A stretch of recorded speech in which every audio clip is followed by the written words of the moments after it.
59 संविधान के अनुच्छेद 352 के अंतर्गत संविधान के निर्माताओं ने व्यवस्था की है कि विदेशी आक्रमण की स्थिति में और देश में आंतरिक उपद्रव की दशा में संकट काल की स्थिति घोषित की जाए।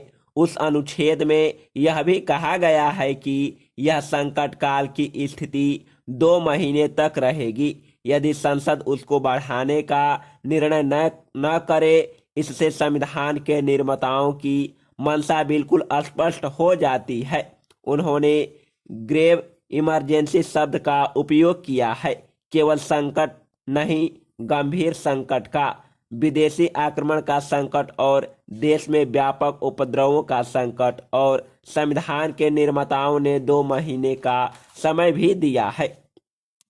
यह कहा जा सकता है कि अभी जो संकट काल की स्थिति लागू है उसे संसद ने स्पष्ट किया है, लेकिन क्या 5 वर्ष तक निरंतर संकट काल की स्थिति बनाए रखना संविधान के निर्माताओं की मंशा के अनुकूल है? इससे कोई इनकार नहीं कर सकता कि देश के सामने संकट है, लेकिन हमें संकटों के साथ जीवित रहना सीखना होगा। हमें संकटों के साथ लोकतंत्रीय अधिकारों का उपयोग करने का अवसर देना होगा।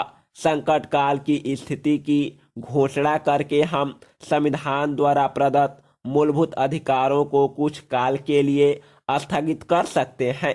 कानून के सामने नागरिकों की बराबरी नहीं रहती, संपत्ति के अधिकार भी सीमित कर दिए जाते हैं, व्यक्तिगत स्वाधीनता संकुचित हो जाती है और बिना कारण बताए किसी नागरिक को नजरबंद कर उसे किसी बोर्ड के सामने पेश करना, यह भी संकट काल की स्थिति में चल नहीं पाता। जब चीन ने आक्रमण किया तब संकट काल की स्थिति की घोषणा की गई। सभी विरोधी दलों ने, सारे देश ने उसका समर्थन किया, लेकिन आज विरोध क्यों हो रहा है? गृह मंत्री महोदय को इस पर गंभीरता से विचार करना चाहिए।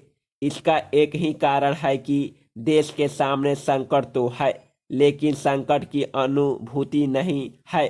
खतरे तो हैं, लेकिन खतरों की प्रतीति नहीं है, और यह अनुभूति न शासन में है, न प्रशासन में है, न सत्तारूढ़ दल में है, न जनता में है।